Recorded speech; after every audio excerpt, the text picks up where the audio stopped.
Hello everyone and welcome to the second part of this three-part series about making buildings out of cardboard.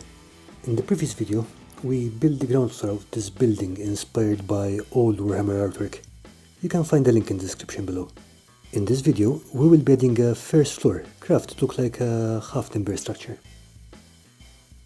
To begin with, I cut the four walls and the base. Since I want the floor to be a 12 cm square, I cut two of the wall sections to the full length and the other two at 11.8 cm.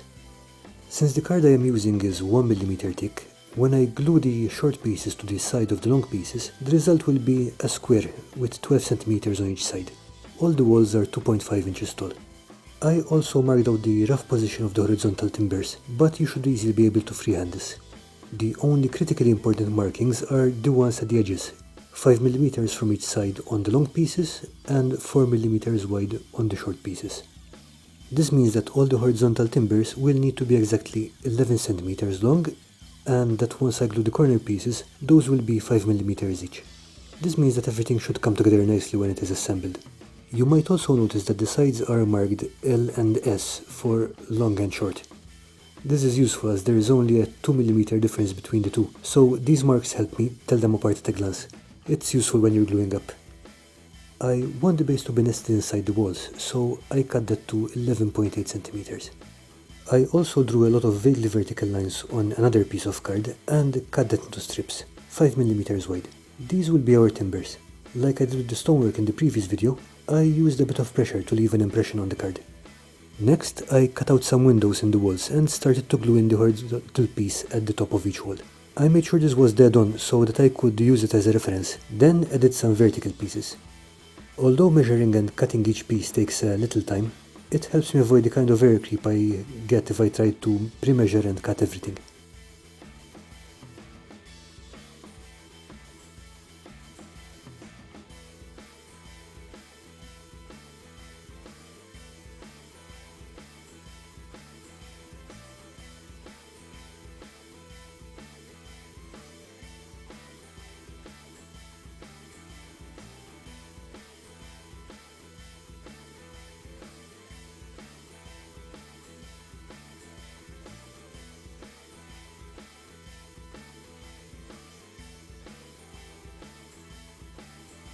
When all the walls had their timbers, it was time to assemble them. I made 4 flaps and glued them inside the short pieces, making sure that it was dead flush with the edge. This gave me extra surface for gluing and created a natural stop for the long side to rest against.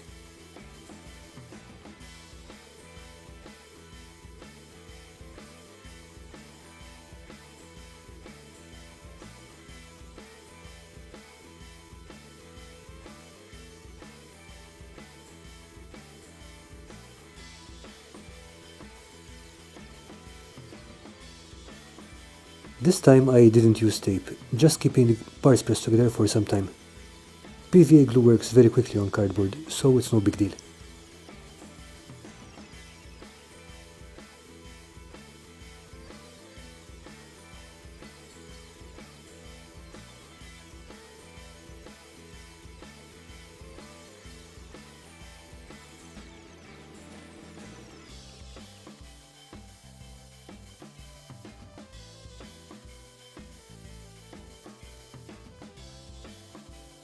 With the walls glued up, I moved on to the corner pieces.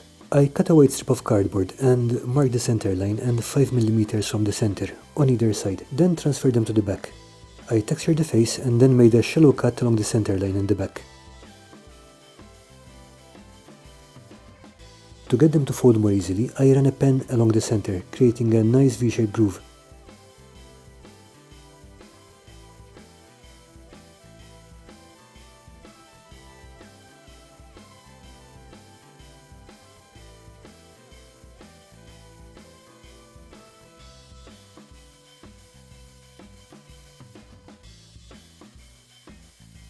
And once folded, I trimmed away the excess.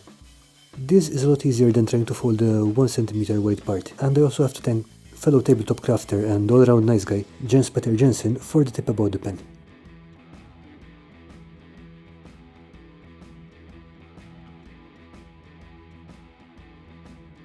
I think I should have used more pressure when attaching the corners and paid more attention to sizing up the timbers. but it worked out okay for most part.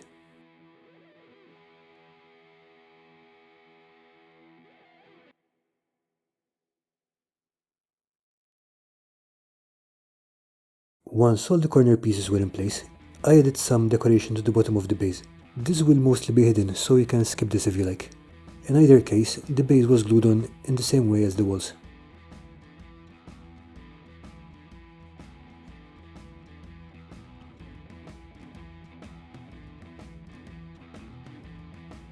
I still wasn't sure how I was going to make the windows, though I did know I wanted some kind of Tudor style window, so I did a quick prototype. Using the tip of a blade, it's fairly easy to cut out neat squares. Just nick one corner, turn around, nick the next corner, and so on, until you have a square cut out. It's nice and easy, though it does look like I'm writing obscenities in cuneiform here. The resulting lattice can be glued onto a backing strip.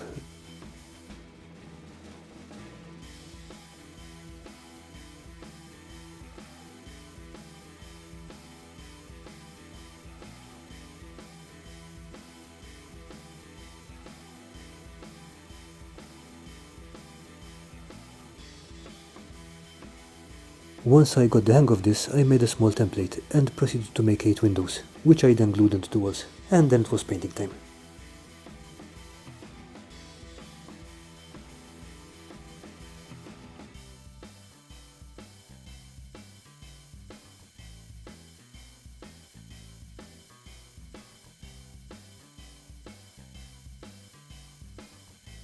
After spraying everything white, I gave everything a few coats of cadmium yellow. I wasn't very particular about the timbers since they would be getting covered up, but I made sure that the panels got a nice even coat. Then I just ran some thin layers of burnt umber over the timbers.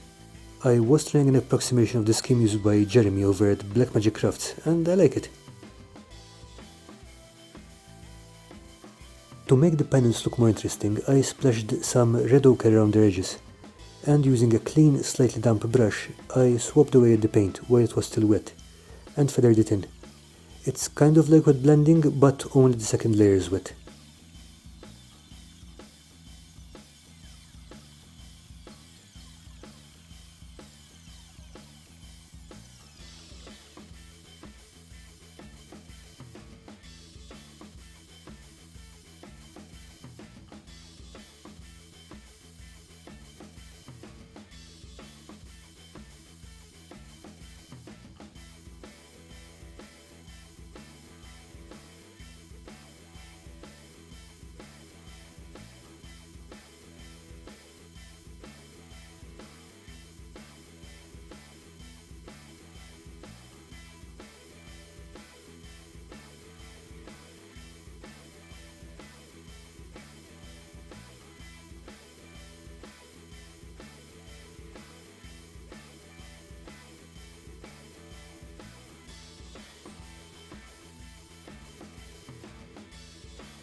I quite like this effect, and it works well on several colors, such as the glass on the cockpit of the submarine that was painted on the same way, or the panels on this other house, which were painted in a softer mix, yellow ochre base and cadmium yellow shading.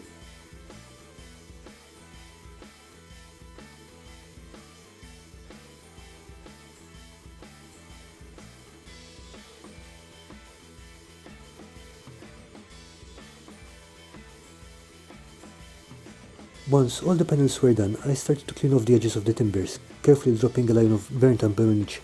I also added another layer of burnt umber on the timbers and dry brushed them all with a mix of burnt umber and ivory. Finally, I dropped some black into the windows, and then all that was left was to glue the upper floor to the ground floor.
And that's it for this video. I hope you enjoyed watching it and that you will join me for the next video in the series, where we'll be adding a roof to this little house. In the meantime, if you have any questions or suggestions, drop me a comment. I'd love to hear from you. Thank you for watching and have a great day.